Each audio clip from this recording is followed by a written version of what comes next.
Radio Free 102.3 KJLH. Dominique DiPrima here, and I'm so pleased to have back on the front page Amara Abdullah, co-founder of BLM Youth, and Kalila Williams, a leader with Students Deserve and BLM Youth Vanguard. Ladies, welcome back to the front page. Thank you. Happy to be here. You know, it's funny because you guys are kind of carrying the weight for a lot of young people. We don't get to talk to enough youth on the show. I think it's so important for people to hear your perspective. So thank you for doing this. I appreciate it. My pleasure. Thank you. All right. Well, I want to start off by saying congratulations. Big decision by the LA School Board to remove cops from campuses. This is something you've been working on for over a year. Well, let me start with you, Amara Abdullah. How did you feel when this decision came through? Honestly, I was in disbelief because it happened so fast. I really think that the spike in the Black Lives Matter movement overall has really given us more hope, and it just now hit me that this is something that's just gonna, boost our progress. So I was kind of shocked, but very, very happy at the same time. Amara, do you mind me asking you how old you are now? I think you're a junior, or are you a sophomore? I'm a freshman. You're a freshman. Okay, so that means you're 14, 15, around there somewhere? Yeah, I'm 14. The reason that I'm asking is because you say it happened so fast, and you sound like a veteran activist who's used to change taking a long time, but you're 14. So you've been working on this since you were how old? 13, 12, around there. I think it happened so fast because, even when we were working towards ending random searches, that took over 2 years. So this was something that we expected to take even longer than that because, school police is something that LAUSD kind of stands by. Yeah, and there's a lot of people that are, have fear-based ideologies that for some reason think that taking cops off campuses makes them less safe. And I think, I understand the impulse of wanting kids to be safe, but if you really look at the data for Black and brown kids, they're just simply not safer with cops on campuses. Kalila Williams, you've been working on this campaign too. This has been a big campaign for Students Deserve. Explain to the front page family what this school board decision means. Besides cops off campuses, what else happened? So back in June, the school board voted to divest $25 million from school police, and the organizers and Students Deserve and Black Lives Matter and other organizations had worked to make sure that money was invested into Black student achievement. And for a couple of months now, we hadn't heard anything about where that $25 million was going to go. So we've been pressing the school board to really make a decision and a proposal about where we're going to implement this $25 million and make sure it's implemented for Black students. So this victory is also for Black students because not only are we don't have to worry about the fear of being criminalized and targeted on our campuses, and we can more focus on our education, but we actually start getting more resources to focus on our education. So that $25 million plus an additional $11 million will be used for Black student achievement. And that's just more than test scores and GPA. That's mental health counselors and restorative justice counselors and climate safety officers, people who will help our overall well-being, as well as that means that we can invest in more community schools. So we will be implementing 10 additional community schools that will follow the community school model to help benefit Black and brown students everywhere and predominantly low-income areas. And Kalila, you're around the same age as Amara, right? More or less? No. I don't want to be 17. All in your business. You're 17. So, okay, I'm sorry to say it, but to someone my age, that's around the same age as Amara. You're high school students. You're 17. You're a junior? I'm a senior. A senior. Wow. Okay. So you're a high achiever. Got it. How long have you been involved? I know we talked about this before, how you got more and more involved and how hard it was to get other students interested. I'm assuming it's getting a little easier right now after this victory. But how long have you been involved in activism?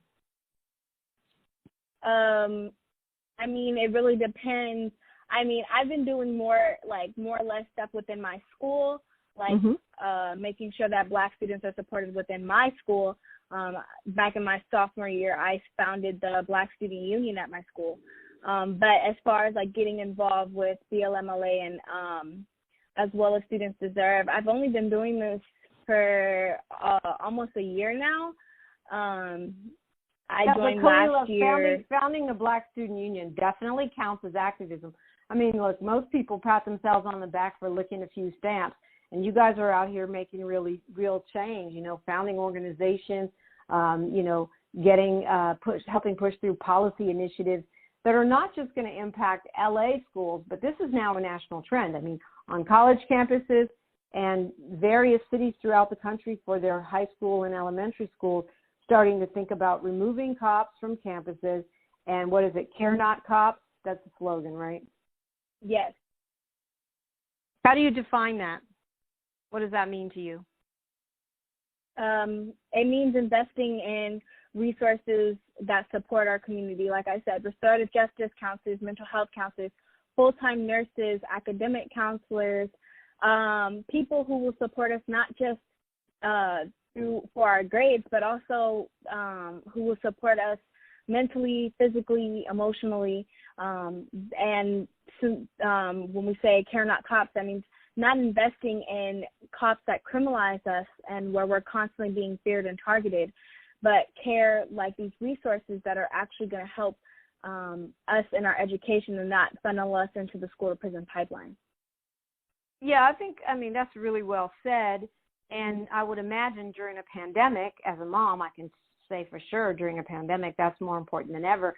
Those mental health resources, the counseling, the things that, middle class and private school kids automatically have that many kids in the public school system haven't had access to before. Amara Abdullah, I'm going to ask you to piggyback on what Khalila said about what the community schools piece, and talk a little bit more about that. Explain what the community schools are and how they work. So basically, community schools, public schools have to follow a certain set of rules, and those rules have been proven to be anti-Black, which is something that Black Lives Matter Youth Vanguard has often lifted up. We talk about it all the time, and the school to prison pipeline is connected to that strongly. We know that it's not a coincidence that there's more kids who go to public school that end up in jail at such a young age, because school trains you to be used to getting in trouble for small things and making you feel like a criminal yourself. So it's only natural that you do become one and that you're affected by that system. So the community school then has a different criteria? Sort of. Okay. Break it down. It definitely does. So, yeah, it does, but the difference is schools in Black and brown communities are also given less resources and more school police. And so that's what we were working for with the ending of school police, because we deserve to have the exact same amount of resources, mental health counselors, after school programs, therapy, as, kids in wealthier communities, kids who go to schools in wealthier communities. So we don't want to have urbanized kids not be able to, get the resources that they need in order to succeed. Yeah, well, we're on the same page with that. One of my famous Dominique DiPrima sayings is, conservatives always say, don't just throw resources at it. And I always say, yes, throw resources at it. Because when they throw resources at their schools get better outcomes. They have better bathrooms, better libraries, more counselors, and they have better outcomes. So, yes, you need to throw resources at it. And that's exactly what it sounds like you guys have been able to do. And one of the things I love about this is because it's coming, as part of the BLM movement and the Students Deserve movement, where you're, removing cops from campuses and then putting that money into literally support services for Black students. It takes away this false competition or false tension between Black and brown students, because I feel like, with like a lot of the ESL programs and stuff, I've always had adults saying, well, why don't Black students get that same kind of support? And why aren't we spending that same kind of money on Black students? So I think this kind of activism proves that you don't have to take away from one group of students in order to provide for another. And I think, clearly not having cops on campus and having the people that are going around that are staffers that are paid to root out systemic racism on campuses, that is something that is going to actually benefit Black, brown, and all students, right? Right. It's like it doesn't make sense to take resources from one group that's also marginalized. Instead, we say, well, what is implemented to criminalize both of those communities? And we saw that was the school police. So that was the best place to take the money from to continue to support education. Go ahead. To kind of piggyback off of Kalila, when there's something going wrong, just in general, there's always something else that's going wrong that's affecting the thing that's going wrong.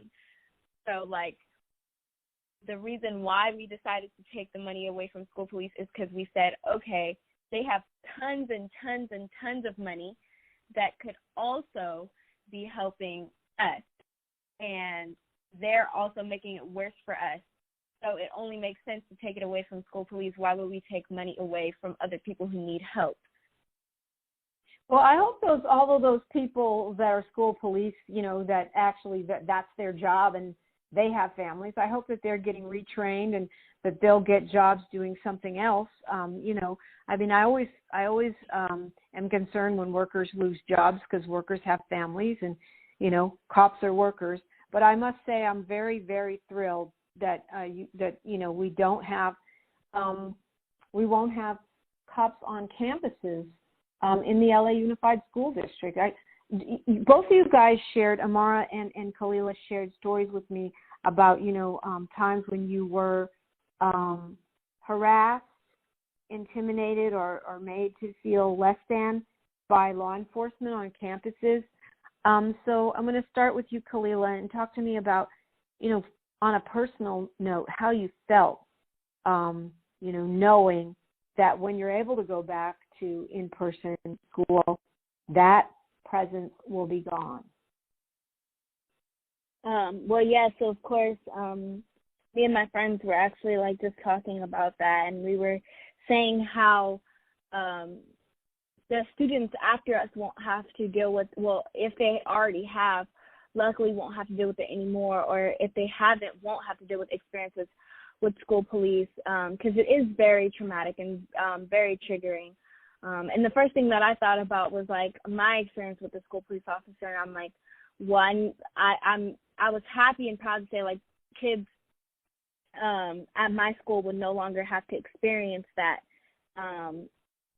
or wouldn't get that chance to. So that was definitely something that me personally, I felt was just amazing, because it was hard knowing that that was something that I went through, but then when I'm finding out all these stories about people who had either gone through stuff worse or similar, and there was nothing being done about it, I know that there's so many people around LAUSD that are happy that they won't have to deal with those triggering and traumatic experiences, because we're kids, and so we're often told that we're over exaggerating or lying about experiences and just told to like keep quiet.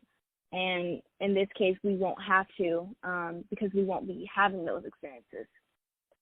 Yeah, well, it shows that keeping quiet definitely would not have been the move in this case. Amara, you know, I'm sure you guys have watched, aside from the stories among your peers, you guys have watched these videos like that latest one from Florida, you know, with the cops slamming a black girl down. Mm-hmm. And you know, it seems like we see one of these at least every 6 months. And so I guess I'm asking you the same question, but in the context of all these videos and in the context of nationally, but also your personal emotional resonance with this change.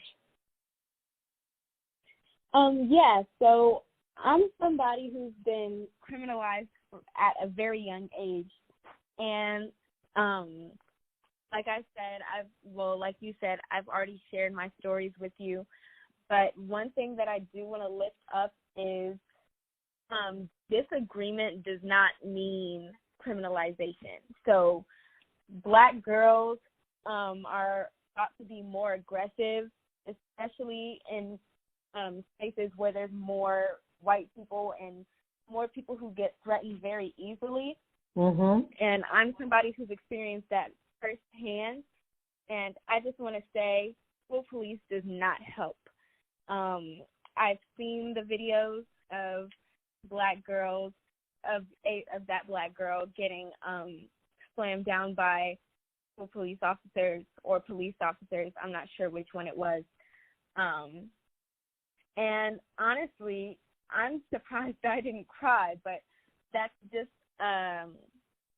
another thing that we're taught to do is Black girls have to be strong all the time. Black girls have to make sure you carry yourself a certain way so you don't perpetuate stereotypes. But at the end of the day, we have a right to be angry after all we went through. So I want to make sure that we make it clear that Black girls also go through this while Black boys and Black men are also affected by the system. Yeah, I mean, I think it's a great point. We talk about the adultification of Black children where, you know, white folks, especially folks in authority, see our children as being older than they actually are. And this is borne out by numerous studies where it can be anywhere from 3 to 10 years.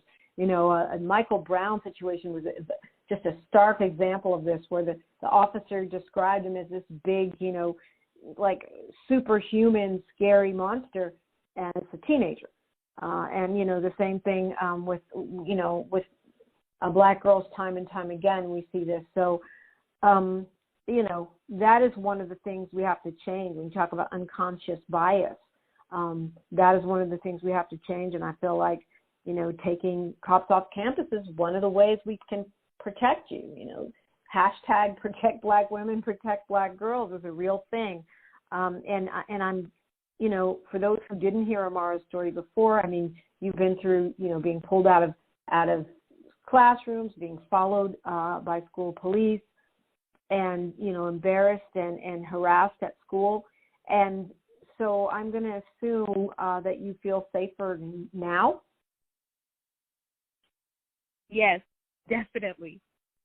Yeah. What about you, Kalila? You feel safer? Oh, yes, of course. Yeah. So what else should people understand about what just happened? I mean, I know, you know, you said it happened quickly. Quickly for you is over a year. You guys have been organizing Black Lives Matter Youth Vanguard and Students Deserve and others, rallying, petitioning, going to meetings, you know, and now you have this decision. Let's make sure that the Front Page family really thoroughly understands what a huge shift this is. I mean, this is not a small thing. You want to go first, Amara? Yeah, I think that one of the things that we need to do now is think about what resources Black and brown youth need the most, because we know that the school board and LAUSD is going to try to do everything they can to get this money back. So we need to think about what we need to do with this $25 million. And one of the things that I think is very important is mental health counselors. So at my school, at the school that I just went to, my middle school, me and my sister had the same counselor. I was in 8th grade and she was in 12th grade. Wow. And that's not really okay, because your counselor can't see you when you need your counselor, because your counselor has over 500 kids that she needs to take care of. And I think that it's super important that we get counselors in low-income schools. Yeah, that's something, Amara, that I've been tracking for over 30 years, how most South LA schools have, maybe one counselor to 500 or 1,000 kids, and most have no school nurse. And so to me, that's a great place to start if you're going to start. Yeah, we only had school nurses on Thursdays. And my school wasn't even in my school was not in a low-income community. It was a very middle-class neighborhood. Kalila, what do you want to add to that, about what you'd like to see, but also what has just happened? Yeah, I definitely think it's important to highlight, because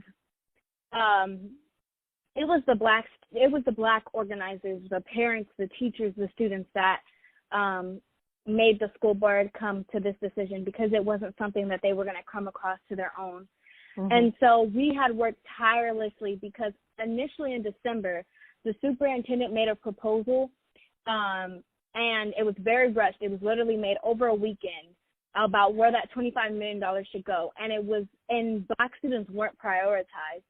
And so it was us as organizers that had to come back to the school board and say, we cannot vote on this and allow this to be passed, because it does not support black students, and it could become very problematic for LAUSD. And we had to, we've been meeting with Buechner for a long time, coming up with our own proposal on how this money should be reinvested. And we included everything from ethnic studies to restorative justice counselors, PSAs and PSWs and nurses. We wanted to make sure all of that was highlighted so that students are able to thrive in and beyond school. And initially the route went very differently, because starting January, we were meeting with the superintendent every week, making sure that we were making this proposal that supported black students. And then the first day of Black History Month, he says, actually, I want to use 11 million of your 25 million for all secondary schools across the across the district. And that was something that really stuck with us, because it's this was not what this was voted for. It was voted to be invested into black student achievement. This is what we have been meeting with you for. So that was kind of a slap in our face. But to see that now where we're at, that we were able to talk to the school board, share our experiences, share our opinions, and to hear them finally get to a point where they're starting to listen and starting to realize that, we're not just saying this to say it, that this actually has true meaning behind it, and that we need to support black students, really is, it's really uplifting. But at the same time, we, still have to keep that pressure to make sure, because yes, we got the vote passed on where that $25 million should go. We included everything that we want it to go into. But however, the fight always continues, because school police still have 50-something million in their budget. And that should be still reinvested into our students, reinvested into our black students. It's a great point. Because folks can, and also people can backtrack on budgets. There's going to be a lot of shortfalls with the pandemic, so I understand that. But you know what? It's a job well done and conceptualized very, very clearly, because what we're talking about here is equity, and people are forever complaining and crying about this black achievement gap. Well, time to throw some money at it and and also at the same time get the cops off of our campuses. Amara Abdullah and Kalila Williams, Black Lives Matter, Youth Vanguard, Students Deserve, congratulations to you. Thank you for your work on behalf of the community, and thanks for joining us on the front page today.